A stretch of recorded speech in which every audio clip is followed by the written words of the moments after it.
everybody, Tyrone the God 3, and happy Halloween. Now, last year I did an entire month of scary animes, but things have been running thin, and I haven't gotten to watch that many scary animes like I used to last year, plus with the Pokepods and commentaries and my schedule being a lot more full now than it was back then, I decided to only treat you guys with one review of a scary anime I watched way back, and we'll be doing that review for today, for Halloween. Since it's a time for spooks and scary things, I figured this was the most appropriate thing to do.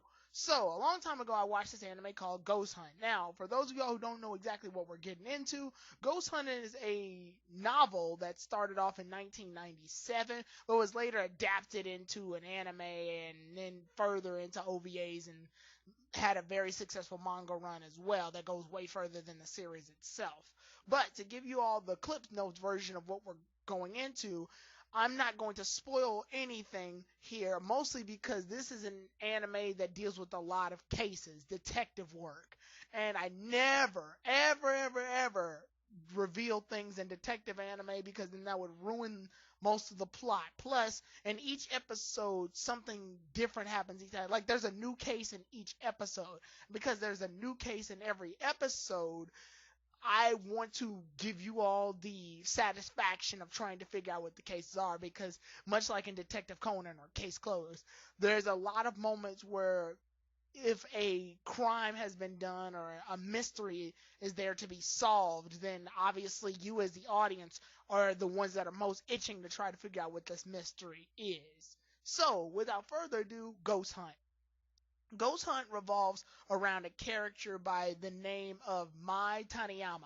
Mai Taniyama is a 16-year-old girl in high school who is a bit of a klutz. There's not really much redeeming factors about her, and she accidentally ends up breaking a video that belonged to a paranormal investigator researcher named Kazuya Shibuya, and he is a part of the Shibuya Psychic Research Facility. Basically, he's a paranormal activity detective, and he's really good. Like, the dude is super good, and Mai even nicknames him Naru because he's very narcissistic. He thinks very fully of himself, and he's almost on L levels when it comes to introverted. In fact, I would love to see a room with him and L together as top detectives. If Ghost Hunt and Death Note did a crossover, it would have been very interesting, but obviously that isn't going to happen.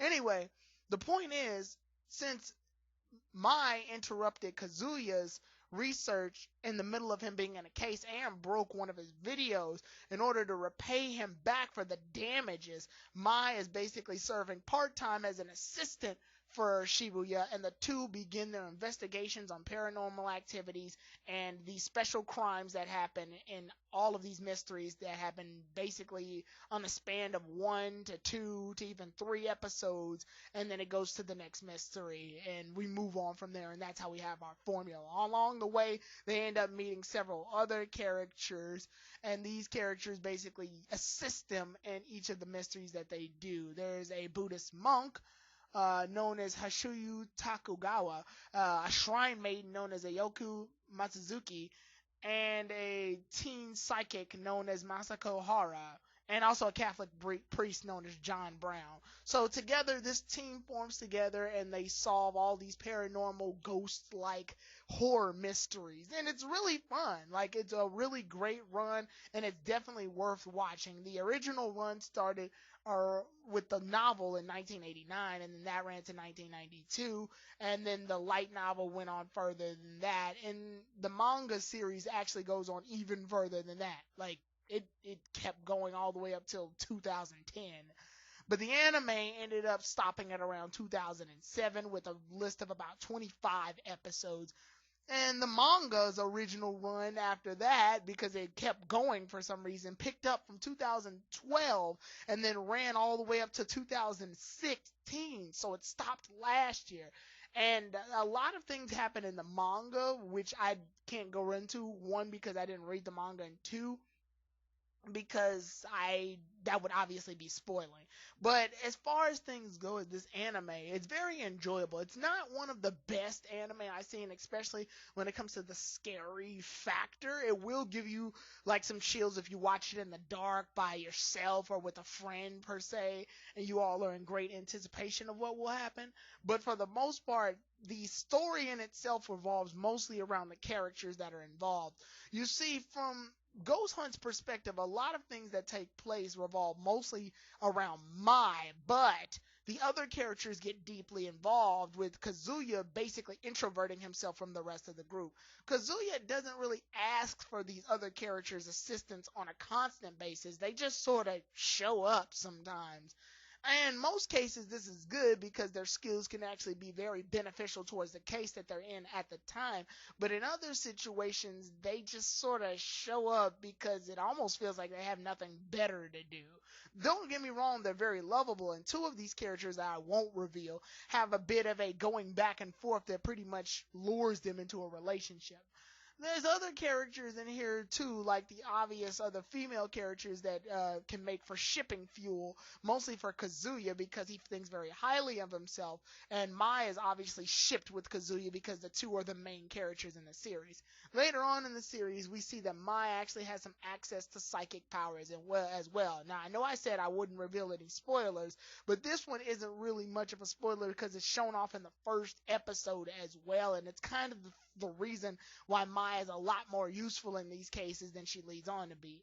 For the most part, Mai is kind of useless. I mean, yeah, other than like menial tasks, she doesn't really do much, and in fact, a lot of her klutzy and ditziness can get them into more trouble than actually solving trouble. It's because she has psychic powers on occasions that can eventually lead to some breakthroughs and help the crew out sometimes. But as far as the other characters go, there's not really much going for them outside of the two main characters. It's almost like they kind of need Kazuya and Mai in order to exist.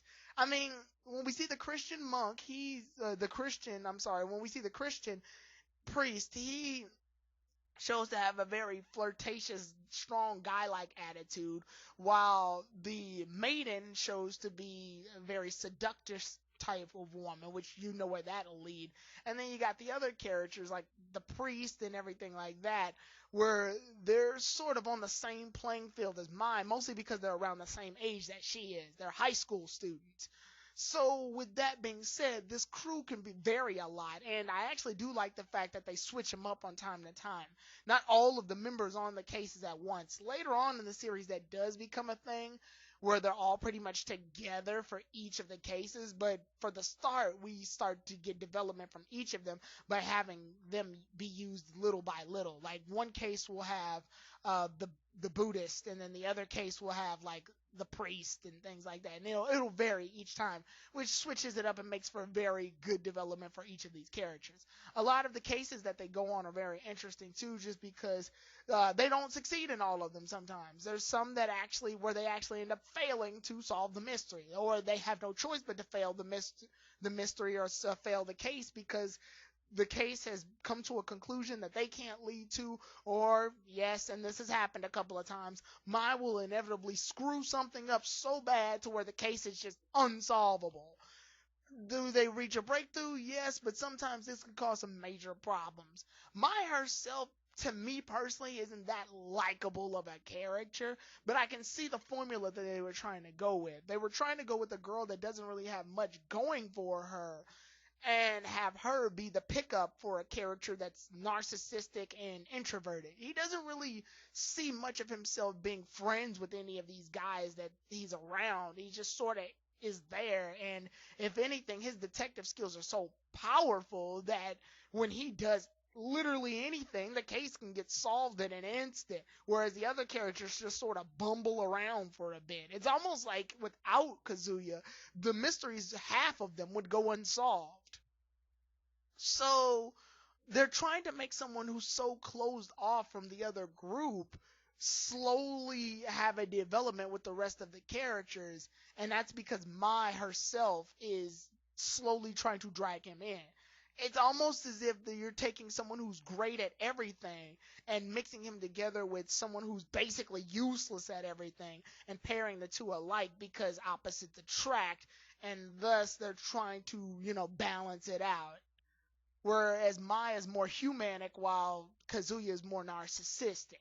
So it leads to a really great combination of personalities. And like I said, while the other characters don't serve as high of a value towards the case as Kazuya does, they do have their parts. And when they show off their personality traits, it's definitely worth watching a mystery. And it definitely keeps things from being stale. If it were just Kazuya and Mai in every case, then it would get boring really quickly.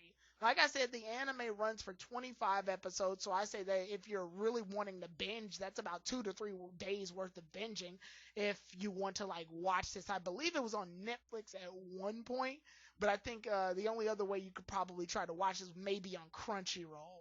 But I would definitely go give it a look-see, as, a lot of these cases actually do end up becoming scary. Like, I know, without spoiling it, I know there's a doll case that they deal with, where they deal with these dolls or whatever, that's actually that can give you some chills. It even gave me a little bit of a chill here and there, and I'm not even afraid of dolls. It's just everything that took place around it was pretty cool to watch.